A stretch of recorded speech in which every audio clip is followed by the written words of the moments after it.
It's a show time. Christian Prince Will? Can you? Can you defend the Bible? Christian Can Prince, you? will you defend your Bible from Gomer Dubar? Is that a yes or a From no? Gomer, like, you know? Will you defend your Bible from Gomer Dubar? This is what we want. We have questions. We have questions. We want to know why your revelations speak about naked prophets, frolicking and prophesying before their Lord. If you notice in the Muslims recording, those, by the way, they are no match for debate. I don't consider this as a debate. It's just, let us say, I go to their rooms simply to show the Christians how Muslims get scared. We scare the hell of them.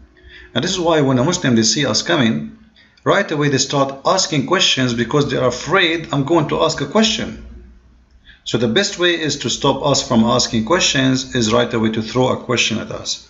Now the question is very silly because, you know, Isaiah is one of the best of prophet of God, and he's the last one to be questioned. The story of Isaiah about being naked, you know what nakedness mean? First of all, does it mean that Isaiah was what, totally really naked? The Bible says the word naked, but we need to understand the tradition and the culture of the Jews, and you will understand that nakedness for the Jews is showing most of your body, not showing your private part. For sure it can be showing your private part, but if you do that, they will kill you. If you really walk between people showing your private part, they will kill you. There's no society in the world will accept that, unless you are in the cave time. So it's very silly and very stupid to speak about such a thing. If you notice when the Jews, they crucified Jesus himself, Jesus supposedly he was naked at that moment, but in fact he's not, because simply his lower part is covered. This is what nakedness for the Jews is. If we go as an example and we see a very well respected name in the world, his name is Gandhi. You know Gandhi, right? All of you. Now if we look at Gandhi and what he is dressing, what he is wearing, you will notice that Gandhi is almost naked, you know, in today words. He just cover his lower part, and this person, he is almost naked. But what his nakedness mean? It's nothing but a symbolic of being humble. Those people, like they are harsh on themselves. In the cold, in the heat, etc., everybody cover himself, etc.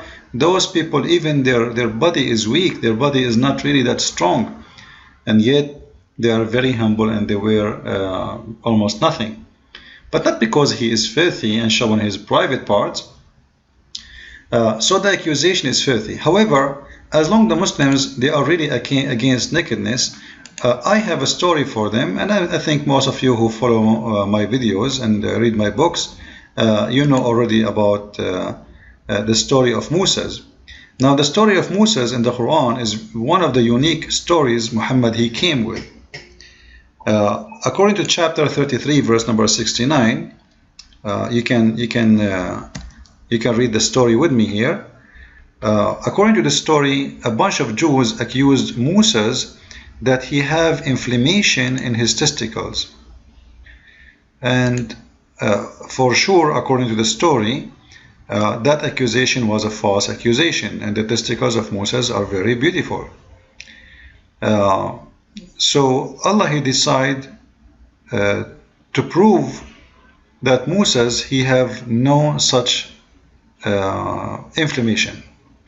So Allah, what he did, he have a plan.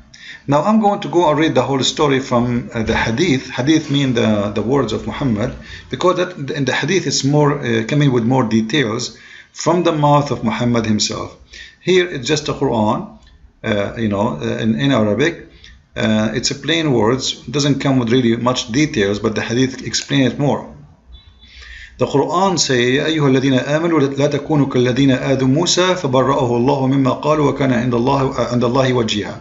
So don't be the same as those who hurt Moses. So Allah he declared him to be free from what they accuse him of. Now what they accuse him of? That he have a problem with his testicles. This is Sahih al-Bukhari, book number 55, hadith number 616. The story says, and remember, the one who is reporting the story is Muhammad. The one who mentioned the story, the one is talking, is Muhammad himself. This is not someone potato tomato talking. This is the prophet of the Abduls around the earth. He is the one who's talking. So you have to listen carefully. This is very serious business now. Moses was a very shy person. He used to cover himself, and he had extensive shyness. One of the children of Israel, he spread rumors about Moses, that Moses, he covered himself, his body, in a way because only because he have defect in his skin, either leprosy or harina. And now harina is simply inflammation for testicles. Will make the testicles look like a big balloon. So you can check it out. And Allah wished to clear Moses from their accusation. So Allah, he have a plan.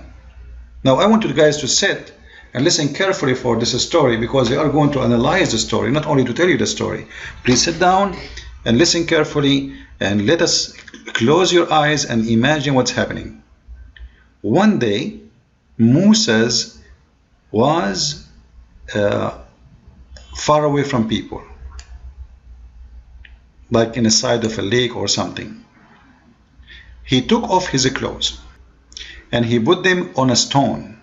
So now please close your eyes. Moses taking off his clothes, putting them in the stone. There's nobody around. He's alone as usual. And then he started taking a bath. When he had finished the bath, now the bath is done, he moved toward his clothes so as to take them. Okay, so now Moses is done with his bath, and he is going to take his clothes. Very normal behave. But now the action will start. Here we go. But the stone took his clothes and fled. What a filthy stone! The stone took the clothes of Moses and started running away. Unbelievable. You cannot trust anybody no more. You cannot trust the stone. You cannot trust your friends. You cannot trust anyone. Even the stone, they will take your wallet and steal your credit card. So, but the stone took his clothes and fled. And look what Moses did, which is really amazing, smart move of Moses. Moses picked up his stick and ran after the stone. Now listen carefully here. Later we will find out why Moses took the stick with him. You see, Moses is not anyone. This is Moses. This is Moses. This is not Muhammad. Moses is different. We have to admit. Moses, he will never run after the stone without his stick. No way.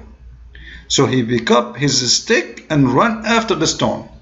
And Moses now is speaking to the stone. Look what he's saying. Run after the stone, saying, "O stone, give me my garment." You know, guys, this is really a touching moment. When a stone is running in the desert or in the middle of nowhere, and you are totally naked, and the stone have your garment, and now there is a conversation between you and the stone. What he say to the stone? Give me my garment. All what Moses want is his garment. He don't want his wallet. He don't want his money. He don't want it. He just, please give me my garment and take the rest. The stone don't listen. The stone keep going. The stone keep going. Moses keep going, chasing each other, and he is going after the stone until he reach a group of Bani Israel. Group of Bani Israel meaning the Jews. Maybe he reached the middle of the town, and then they saw him naked. That's amazing action movie. Look at the plan of Allah. Brothers, sisters, imagine with me how Allah is wise. Allah is all wise. How Allah, he can prove that the testicles of Moses is fine and they are healthy.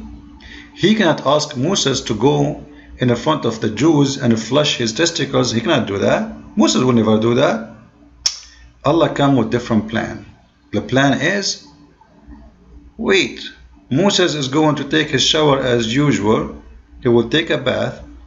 He put his clothes always in a rock, and then we will make the rock run with the clothes. He chased the rock. He go inside the town, and in the middle of the town, in the bazaar, in the market, in the mall, there is thousands of people around. Moses suddenly do not notice that he is naked. He is just chasing the garment. He wants his garment. He have no idea, he don't even notice the Jews around him. He arrived to the middle of the Jews, and then the stone stopped. Why the stone stopped? Because this is the plan of Allah. Allah wants the stone to stop there. Why? Because he wants Moses to stop there. Why? Because he wants the Jews to see Moses' testicles. Why? Because he wants to prove to them that the testicles of Moses is the best of the best of the best. And look what the Jews found when Moses stopped. And found him, the Jews, found him the best of what Allah had created. What is the best of Allah had created? Remember, the accusation about what? The accusation is about his testicles. So what is the best of Allah created? It is the best of testicles in the world. Honestly, I'm really jealous. Like now, they saw that the penis of Moses and the testicles of Moses is the best of the best of the best which Allah had to create. Like even Muhammad himself, I don't think his testicles like the testicles of Musa. Look at it, it says that, I'm not saying that. And found him the best of what Allah had created. Like you can imagine how touchy this moment when Moses is free from the guilt of being having infection in his testicles. All the Jews are looking and like they say, wow, man, look at this penis. Look at these testicles. Allahu Akbar. Takbir. And all the mujahideen, they are staring, and Osama bin Laden, Az-Zarqawi, Abu Bakr, Umar ibn al-Khattab, Muhammad, Aisha, oh my God, look at those testicles. Everybody is looking at the testicles of Moses, and they notice that his testicles is the best of all mankind. How beautiful this moment is. I feel like I want to cry.